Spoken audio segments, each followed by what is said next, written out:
Vamos a ver algunos ejemplos de calibración audiovisual que podemos llevar a cabo.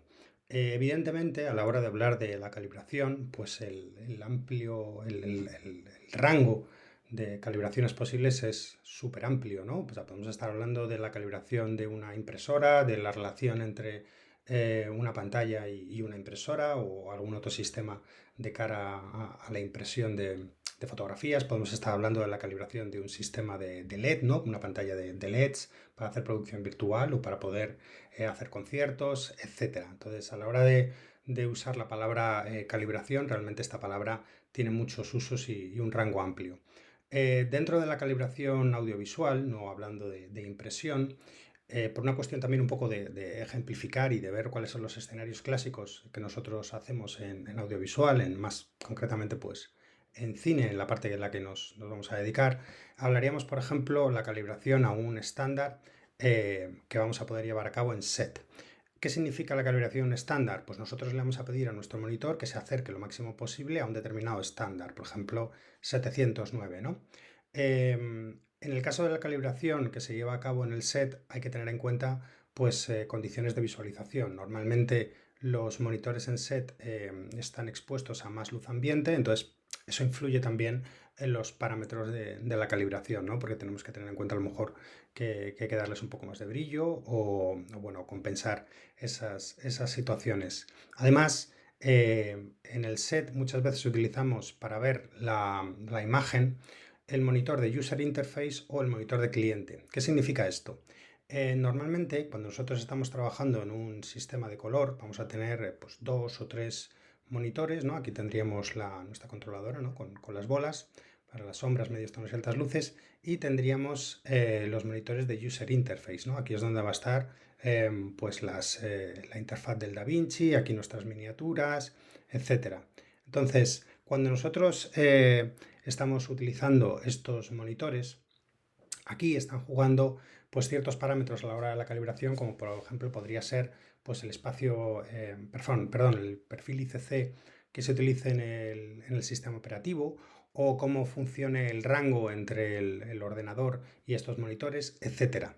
Cuando nosotros hablamos de un monitor de cliente, estamos hablando de un monitor que solamente se utiliza para ver la imagen final, ¿no? Por eso denominamos que es el monitor en el cual va a mirar nuestro cliente. La característica fundamental de este monitor de cliente con respecto al monitor de User Interface, porque me podríais decir, ya, pero bueno, en el monitor de User Interface, en un DaVinci, en un Scratch, yo le puedo decir que quiero ver la imagen completa. En un Avid, sí, pero la diferencia fundamental entre la característica de este monitor de cliente y el monitor de User Interface es cómo está conectado este monitor al ordenador. Normalmente los monitores de User Interface están conectados directamente a través de la gráfica, con conexiones de DisplayPort o con conexiones de HDMI, lo que sea, y nuestro monitor de cliente está conectado utilizando conexiones de SDI o conexiones de HDMI, pero lo fundamental es que esta conexión entre, entre el monitor y el ordenador se está haciendo a través de lo que se conoce como una I/O Box. ¿Vale? Esto hablaremos luego en el curso un poco más en profundidad, veremos ejemplos de estas cajas, etcétera, etcétera, para que lo tengamos un poquito más claro.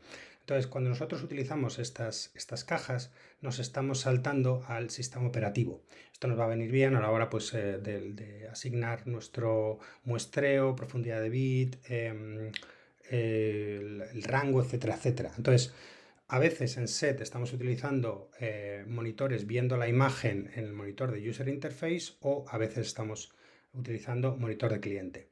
En este curso nosotros vamos a hablar de la calibración de un monitor en sala. Es decir, vamos a estar calibrando nuestro monitor a un determinado estándar. Durante el curso vamos a utilizar el ejemplo del estándar Rec 709, que es todavía a día de hoy el mayoritario. Y vamos a ejemplificar todos los ejemplos que vamos a poner durante el curso van a tener que ver con una conectividad del monitor como monitor de cliente, es decir, utilizando estas tarjetas. Entonces, en los pasos que vamos a ir dando durante el curso, siempre vamos a referirnos a este tipo de conexionado. Tampoco vamos a hablar en el curso de otro tipo de calibración muy importante que se lleva a cabo entre dispositivos, bien porque queremos machear un iPad con determinado monitor o porque queremos empatar una televisión de cliente, la típica LG o Sony, que vamos a tener en sala con nuestro monitor o incluso todavía más complicado un proyector con un monitor, etcétera, etcétera. Esto tampoco nos vamos a meter, vamos a estar hablando de esta situación, aunque verdaderamente muchos de los conceptos que nosotros vamos a tratar serían aplicables a cualquiera de las dos situaciones, pero nos vamos a centrar para ir poco a poco en este primer ejemplo.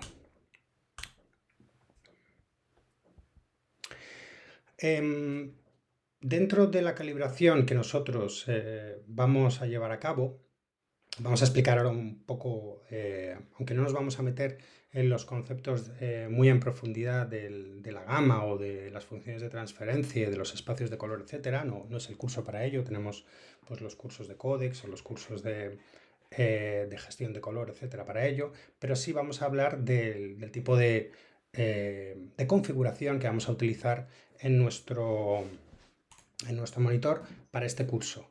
El monitor que vamos a utilizar de referencia para el curso va a poder trabajar en cualquiera de estas tres gamas, en la gama de 2,2, que es la que se emplea normalmente en el sistema sRGB, en el espacio de colores sRGB, que es el que viene muy vinculado al mundo de los ordenadores. La gama estándar de 709, que sería una 2,4, que desde el año 2011, si mi memoria no me falla, está vinculado a la recomendación 1886. Esto a día de hoy debería ser sinónimo, 709 y 1886, aunque en algunos softwares todavía no lo es, lo cual hace que la calibración sea un poquito más liosa. En el que vamos a utilizar nosotros en Color Space sí lo es, con lo cual es más sencillo, luego lo veremos. Luego tendríamos la gama 2,6, que es la que está vinculada a DCI, a la norma DCI para DCPs, para cine digital. Como veis en esta ilustración realmente son pequeñas variaciones en el mismo tema, de hecho casi no se nota diferencia entre las tres. La diferencia sería un ligero cambio de pendiente en los medios tonos, que también está vinculado fundamentalmente con el entorno de visualización, es decir, se entiende que más o menos uno ve la televisión con un entorno de visualización de poca luz, tampoco a lo mejor completamente a oscuras, pero con una luz tenue. Sin embargo, cuando uno utiliza un ordenador, normalmente hay más luz alrededor, entonces la gama 2,6 es ligeramente más brillante para compensar esta luz ambiente, y por el contrario, cuando uno va a una sala de cine, pues espera que el entorno de luz sea en completa oscuridad y por tanto la gama es un poquito más oscura, ya que no es necesario hacer que la imagen sea más brillante porque el entorno de iluminación es más oscuro, pero en todas ellas son variaciones sobre el mismo tema. Nosotros vamos a calibrar al estándar Rec 709 y por tanto vamos a trabajar con la curva 2,4. Hablando de los espacios de color, aquí tendríamos algunos ejemplos de los espacios de color o también denominados gamut habituales en audiovisual. Tendríamos el 2020, que realmente en SDR no se utiliza fundamentalmente en HDR. Tendríamos el 709, que sería este pequeñito de aquí, este triángulo de aquí.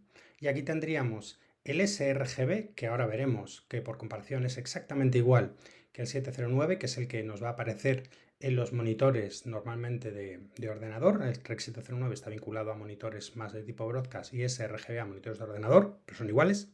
Y el DCI-P3, que sería un poquito más grande, intermedio entre el 709/sRGB y el 2020, que es el que está vinculado a cine digital. Nosotros para nuestro ejemplo, para nuestro curso, vamos a estar trabajando con el gamut de 709. Sin embargo, si os fijáis aquí, podemos encontrar que el gamut de sRGB y el gamut de 709 son exactamente iguales. Tendríamos la misma primaria de rojo, la misma primaria de verde y la misma primaria de azul, así como el mismo punto de blanco, del cual ahora nosotros hablaremos un poco, que es el de 65. Entonces, si nos encontramos con un monitor que solamente nos permite trabajar con el espacio de color sRGB y nosotros queremos hacer vídeo con él, realmente nos sirve, puesto que sRGB y 709 es lo mismo. La curva sí que es verdad que nosotros la tendremos que dejar en 2,4, que normalmente por defecto suele estar vinculado dentro del mundo de sRGB a 2,2, y esta no es una función de transferencia para broadcast. En broadcast utilizamos 2,4, pero a nivel de espacio de color nos sirve perfectamente sRGB, puesto que es igual que 709. Y hablando del punto de blanco, de nuevo, sin querer meterme en profundidad en ello, porque tenemos cursos específicos para ello, pero bueno, para definir un poco qué es el punto de blanco o cuál vamos a usar, el punto de blanco, como bien sabéis, es aquella medición, aquella longitud de onda que el sistema, el monitor en este caso, ve como un blanco nativo, como un blanco forzado que nosotros le pongamos. Hay distintas maneras de medir el punto de blanco. Se puede hacer a través de una temperatura de color, se puede hacer a través de unas coordenadas XY en el triángulo, en el diagrama cromático XY que hemos visto en la anterior diapositiva, o se puede hacer a través de un estándar, que es muy típico a la hora de la selección de los monitores. Lo más habitual, lo que nosotros vamos a hacer en el curso, es partir de un estándar, que en este caso va a ser de 65, y luego ajustarlo, calibrarlo, para que efectivamente sea ese estándar. Pero bueno, en nuestro caso no vamos a partir de unas coordenadas, porque también nuestro monitor va a trabajar de esa manera. Le vamos a asignar primero un estándar y luego ese estándar, mediante la calibración manual y automática, lo ajustaremos. Realmente de 65 sería 6504 Kelvin, aunque muchas veces nos vamos a encontrar con que está marcado como 6500 Kelvin, que es prácticamente lo mismo, y después seremos nosotros los que ajustemos mediante calibración.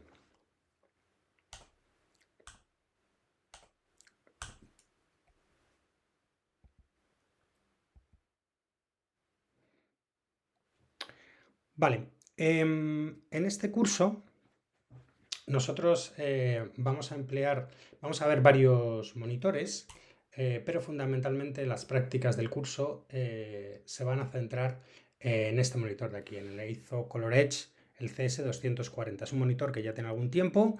Actualmente, aunque se puede comprar, cuesta en torno aproximadamente, por lo que estaba mirando, en torno a unos 600 euros más impuestos. Actualmente el modelo que lo reemplaza es este, el CS2400R, que es bastante parecido. Es un modelo de entry level para fotografía y para vídeo. ¿Por qué escojo este monitor? Porque la calibración de un monitor de gama alta, como podría ser un Sony X300 o el X310, es una calibración, digamos, un poco más sencilla, porque son monitores que por su coste y por sus características vienen ya muy bien ajustados de fábrica, y en este tipo de monitores, que son monitores más económicos, pues pues hay que ajustarlos un poquito más, pero son calibrables. Es decir, vamos a tener un monitor que no tiene un coste particularmente elevado, y mediante los procesos de calibración vamos a poder dejarlo perfectamente dentro del estándar Rec 709, con un delta muy pequeñito. Ya veremos durante el curso qué significa esto del delta. Entonces, me parece buen ejemplo porque no hace falta que vinculemos la palabra monitor calibrado con un coste alto. Tampoco quiero decir, evidentemente, que mediante un proceso de calibración este monitor vaya a convertirse en un Sony X300. No, son características distintas. El X300 es un monitor de OLED, el punto de negro es más oscuro que el de este monitor, que es un LCD con un negro más suave, no tiene la misma profundidad de negro, tampoco la del 310, que sería un dual layer.